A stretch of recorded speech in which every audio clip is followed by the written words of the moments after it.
56 of the fastest Gran Turismo players have come to GT Academy Racecamp in Abu Dhabi to battle it out for a professional racing contract.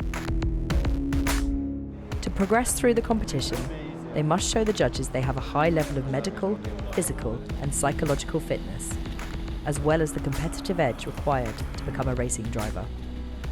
A high level of mental strength is fundamentally important. It's one of the core ingredients of any successful racing driver. Motorsport is all about the desire to win and about competitive spirit, if you like. You know, it just simply wouldn't exist without that. One of the great things we're seeing here is the hunger of the guys. They've been gaming in their bedrooms. They've made it to this stage. That's been a huge achievement to get here. And they're hungry now to go forwards. And I think that will carry them a long way. That, combined with the gaming skills that they've learned, is a very powerful combination. For a career as a racing driver, even the guys with peak physical fitness will not perform 100% if they are not mentally prepared. I don't think you can teach competitive edge. I think it's part of who you are. Come on! Yes! Some people have it, some people don't have it, but it's hard to explain if you have it why it's so important. The Wadi Survival Challenge is an extreme fitness test in the foothills of the Jebel Hafit mountain. It aims to identify which of the gamers are both physically and mentally strong. Guys, good morning.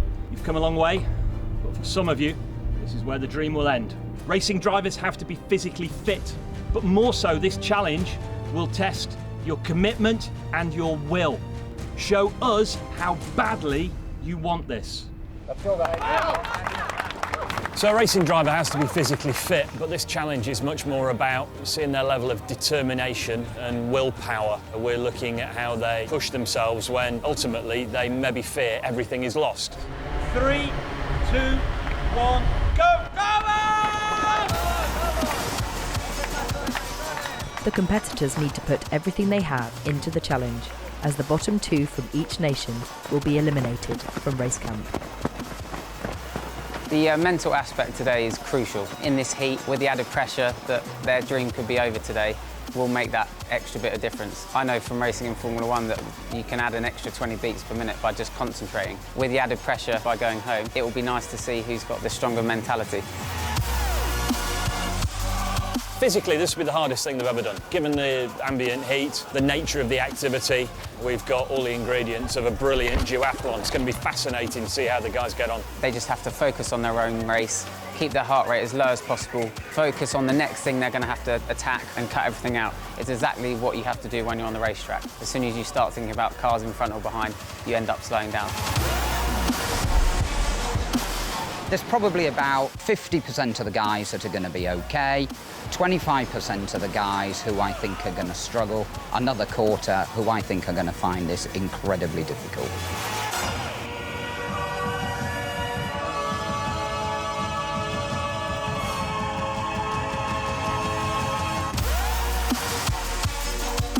At the finish line, you have 6 helmets. There are 8 per team, which means the 2 last are evicted from the competition. That's a proper challenge. I think that's one of the hardest things I've ever done in my life. I had to keep focusing on my breathing. Luckily, I made it.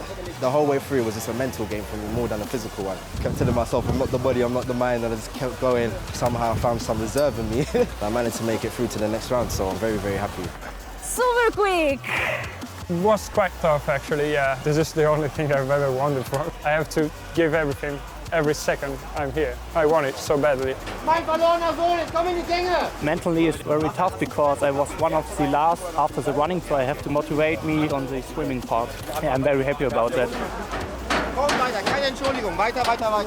I'm very, very proud. First of all, I thought they're not that strong, but they are strong. Mentally, physically, I'm proud. I was really shocked by the outcome, to be honest. Oh my God, he's absolutely bonked. I was expecting one of our guys to probably win the thing overall and definitely win our group, and that was Ed. And he took a really bad way halfway through. We had to get the ambulances over, had to help carry him over, and he was in a bad way. We got the trips in both arms, so that was a real shock. But some of the people I thought would do well didn't do particularly well, and some others who I didn't think had the fitness. I don't think they still have the fitness, but they have really strong mental approach to things, and that's a huge part of motor racing. Alongside their mental strength, the gamers must be declared medically fit, not only to take part in race camp, but also to go forward as a racing driver if they win. For these guys, we need to make sure that they are medically and physically fit to actually be a race driver. There are national and international regulations that drivers have to adhere to, and a lot of it is to do with safety. It's the safety of the guy that is driving, but also for the safety of everybody else around them. The whole idea of the competition is we're looking for a driver that will be racing at a top international level and will have to meet FIA regulations. So we introduce those stringent criteria right at the start of the competition. We make sure they have no significant medical problems, that they're not on medication, because again, we're rolling doping control out. We check them from a cardiovascular, respiratory point of view, make sure there's no gross neurological problem. Eyesight's obviously very important, and we will accept nothing other than 20/20 vision. Whether it is corrected with lenses or glasses is not a problem. It's quite stressful for a lot of these competitors because they've never had medicals before, and there's an awful lot of undiagnosed conditions, and if they've never had the need to go to a doctor, we might be picking up colour blindness, for example, for the first time ever. And then finally, we also test their urine to make sure that there's no underlying hidden conditions. For the competitors that have made it through the WEC Survival Challenge, their competitive edge is tested further in a series of head-to-head races on the Yas Marina drag strip. The 2 fastest qualifiers from each nation in the Survival Challenge are safe from elimination and will not take part, whilst the remaining 4 will face off. The loser of each race will be sent home. This is the first event where it's properly head-to-head racing a car at speed. Drag racing's great. They've got to control the adrenaline, they've got to control the breathing and make a brilliant start. So it's all about controlling what they do inside the car and getting a good reaction time. And then literally when the orange lights come on, they've got 0.25 of a second before the lights go green. So getting that perfect start, getting across that quarter-mile finish line in the shortest time possible, obviously, but it's absolute 100% focus. The second element is just driving technically beautifully. If they spin the wheels excessively, they're going home. If they miss second gear, they're going home. If they get cocky and think, oh, great start, they'll miss third gear. They're going home. To me, this is the most brutal event of the competition. You get one practice and then bang, you're in a race up against one of your teammates. It's one chance alone that rides you out of the competition. Immense pressure on the guys, and some of them are cracking. It's difficult, but at the end of the day, it's challenging you. Reactions, big pressure. You've got to handle the pressure in motorsport, and also concentration. Make sure you get that shift perfect. There's only a couple of shifts to do, and as long as you nail those and control the throttle at the same time, then you should be a happy bunny tonight.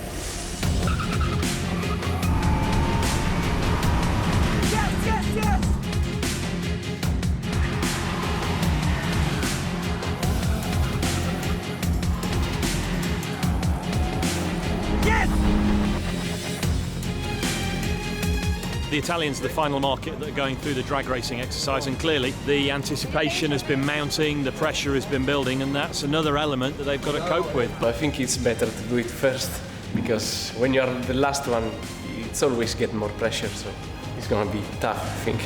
They want this thing a lot, and this makes them really nervous. So what I try to do is to make them breathe, just to keep calm and try to do it as no one is watching and them, as just if they are at home doing the start at their PlayStation. In the final head-to-head race of the day, Edoardo Perozzi is taking on Michele Onis from Italy. So the guys are moving forward into what's called pre-stage and then stage. So you'll see some yellow lights coming on what's termed the Christmas tree. When both cars are perfectly aligned, you'll get 3 orange lights come on, and then just after quarter of a second, green, and they'll be off. Just wait for the orange. Michele has a poor start, applying too much throttle and spinning the wheels off the line.